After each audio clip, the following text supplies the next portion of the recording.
안녕하세요. 오늘은 닭이 겨울철 물주기에 대한 이야기를 해볼까 합니다. 기온이 많이 내려갔기는 했지만 아직 12월이 시작되지 않았기 때문에 물을 벌써부터 굶기지 않는 게 좋다라는 말씀을 우선 먼저 드리고 싶습니다. 전체적으로 보면 지난주와 좀 다르게 단풍이 좀 많이 들었습니다. 완전하게 든 건 아니고 서서히 좀 부드럽게 단풍이 들어간다 그러면 아마 곧 이제 진하게 단풍이 들어갈 그런 계절이 올 텐데요. 아마 거리대에서 이 닭이들을 다 철수를 했을 겁니다. 아니면 심장이 좀 강한 분들 같은 경우는 덮개, 무릎 덮개 같은 걸로 덮어가지고 새벽에는 덮어뒀다 아침에 열어두는 그런 정성을 쏟는 분들도 있을 텐데, 닭이 같은 경우는 제가 키워본 바로는 너무 무리해서 키우기보다는 안정적으로 키울 때 더 오래 키울 수 있다라는 말씀을 우선 드리고 싶고요.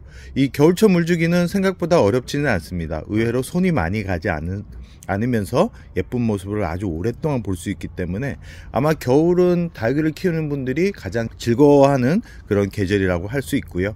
아마 햇살이 부족해서 우리 집은 닭들이 예뻐지지 않기 때문에 두려운 계절이기도 하지만, 대부분 하루에 일조량이 3시간 정도만 여유가 된다 그러면 알록달록 단풍이 들어가는 모습을 아마 볼 수 있을 겁니다. 단 분갈이를 한 그런 화분들 같은 경우는 쉽지는 않겠죠. 지금 영상에 보이는 매창 같은 경우는 조금씩 성장을 하고 있는 그런 모습을 볼 수 있고요. 뒤쪽에 있는 이 두들레아는 지난주에 왔을 때보다도 더 성장을 한 모습을 볼 수 있습니다. 뒤쪽에 있는 화이트 그린이 같은 경우도 잎이 더 커진 그런 모습을 볼 수 있는데요. 지금 이 화이트 그린이 같은 경우는 나이가 있는 화이트 그린이고, 이 화이트 그린이 같은 경우는 나이가 어리다 보니까 완전하게 다른 모습을 보이면서 성장을 하고 있죠. 이 두들레아 같은 경우는 겨울에 물을 굶기면서 주면 성장하지 않습니다. 지금 지난주에도 물을 주었기 때문에 연속 2주 정도 일주일마다 물을 준 상태로 이렇게 보면 이 성장하고 있는 모습을 이렇게 볼 수 있죠. 이 파키피던 같은 경우는 워낙 잘 크는 그런 품종이기 때문에 아마 물을 주면서 키운다 그러면 이렇게 건강하게 성장을 하고 있는 모습을 볼 수 있습니다.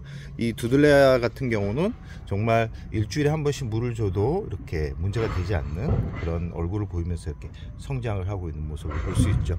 이 두들레아 같은 경우는 일주일마다 물을 줘도 큰 문제는 없지만, 단 일조량이 보충을 해줘야 됩니다. 이 일조량이 3시간 이하라 그러면 일주일마다 물을 주면 얘네들이 크긴 큽니다. 크긴 크지만 웃자라면서 크기 때문에 예쁘지 않습니다. 우리 집이 3시간 이하다 라고 생각하시는 분들 같은 경우는 물을 2주에 한 번 정도 주고요. 이 국민이 같은 경우, 이 지금 매창 같은 경우는 이 겨울에도 조금씩 성장을 하는 그런 품종이기 때문에 너무 굶겨버리면 뿌리가 완전하게 수면에 들어갑니다. 그래서 겨울에도 성장을 하지 않는 그런 모습을 보여주기 때문에 얘네들도 20일에 한 번꼴로 물을 주는데 12월 전에는 물을 듬뿍 주셔야 됩니다. 왜 그러냐면 12월 이후부터 그 다음에 3월까지는 뿌리가 거의 움직이지 않을 가능성이 높기 때문에 그럽니다. 아마 우리나라 겨울이 이 편차가 아주 심할 것 같은 예상이 드는데요. 기온차가 많이 나게 되면 닭이들은 더 건강하지만 뿌리가 성장을 하는데 뿌리가 기온 변화에 민감하기 때문에 얘네들이 잘못하다가는 물을 너무 과하게 줬을 때 과습으로 인해서 죽을 수 있기 때문에 꼭 내 환경이 어떤지에 대해서 꼭 살피셔야 됩니다. 기온이 영상 10도 이하로 계속 떨어져 있는 상태라 그러면 화분 속 안에 물이 잘 마르지 않는다라는 것은 누구나 잘 알겠죠. 영상 10도 이상으로 계속 유지가 된다. 새벽 온도 빼고요. 이 낮 온도가 영상 10도 이상으로 유지가 된다라는 그런 환경에서는 15일 간격으로 물을 줘도 큰 문제는 없지만 영상 10도 이하로 겨울이 난다, 겨울 내내 영상 10도 이하다라고 생각하시는 분들 같은 경우는 안정적으로 20일에 한 번 정도 물을 주는 게 얘네들을 건강하게 키울 수 있는 방법입니다. 냉해를 입히지 않는 그런 방법이기도 하고요.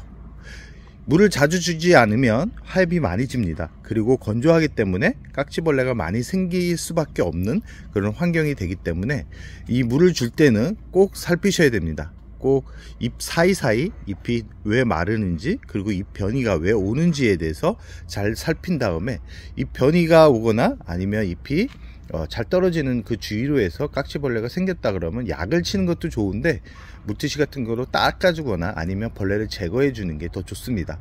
어차피 약을 친다 그래도 3일 간격으로 3번 쳐줘야 되기 때문에 얘네들이 과습으로 인해서 떠나보내는 경우가 더 많을 겁니다. 겨울 같은 경우는 약을 치는 것도 좋지만 물티슈 같은 거 닦아주거나 아니면 소주잔 한 잔 정도의 물 2리터 희석해 가지고 수시로 뿌려준다 그러면 그게 더 효과가 더 좋을 수 있습니다. 약을 수시로 뿌려준다는 거는 어차피 그것도 물이기 때문에 얘네들이 뿌리가 움직이지 않는 상태에서 물을 과하게 줄 경우 더 큰 문제가 생기기 때문에 안정적으로 겨울을 나는 게 좋고요. 겨울에 물을 많이 주게 되면 성장을 하는 모습을 보이지만 이게 뿌리 쪽 성장이 아니라 그냥 잎에 수분을 모으는 그런 정도이기 때문에 큰다라고 생각을 하지만 실제로 크는 게 아니라는 말씀을 드리고 싶습니다. 갑작스러운 닭위를 키우다 보면 갑작스럽게 무너지는 경우가 있는데 그런 경우가 대부분 뿌리가 과습으로 인해서 견디다 못해서 주저앉는 거기 때문에 꼭 내가 키우고 있는 환경적인 부분을 꼭 생각하셔 가지고 기온이 영상 10도 이하 그리고 햇살이 3시간 이하로 들어오는 곳이라 그러면 물을 최대한 아껴서 잎이 약간 만졌을 때 말랑말랑 거릴 때 물을 주는 게 오히려 얘네들을 더 예쁘게 건강하게 키울 수 있는 최고의 방법이다 라는 말씀을 드리고 싶습니다. 그러나 12월이 들어서기 전 지금 11월 참 어정쩡한 그런 계절인데요. 어정쩡한 달이긴 하지만 이런 달에 얘네들을 바짝 말리기보다는 더 추워지기 전에 한번 물을 듬뿍 줘가지고 얘네들이 물을 최대한 끌어올리게 만드는 게 중요합니다. 잎에 수분이 많이 없다 그러면 얘네들이 냉해를 입을 가능성은 덜 하겠지만 오히려 뿌리가 완전하게 잠에 들어서 물을 한번 잘못 줘가지고 죽는 경우가 더 많기 때문에 12월이 오기 전만큼은 물을 너무 아끼지 말라는 말씀을 드리고 싶습니다. 물량은 매번 말씀드리지만 과하게 주는 그런 계절이 아닙니다. 머그컵 3분의 1잔 정도면 충분하다라는 말씀을 드리고 싶습니다. 그렇게 3달만 넘긴다 그러면 아주 예쁜 모습으로 봄에 다시 기지개를 펴는 그런 얼굴들을 볼 텐데요. 올해는 분갈이를 많이 해줘 가지고 알록달록한 그런 모습은 그렇게 많이 볼 수는 없을 것 같지만 이렇게 멀리서 전체적인 풍경을 보면 계절이 조금씩 변하고 있구나 라를 느끼게 하는 그런 풍경입니다. 그럼 오늘의 영상을 여기서 마무리할까 합니다.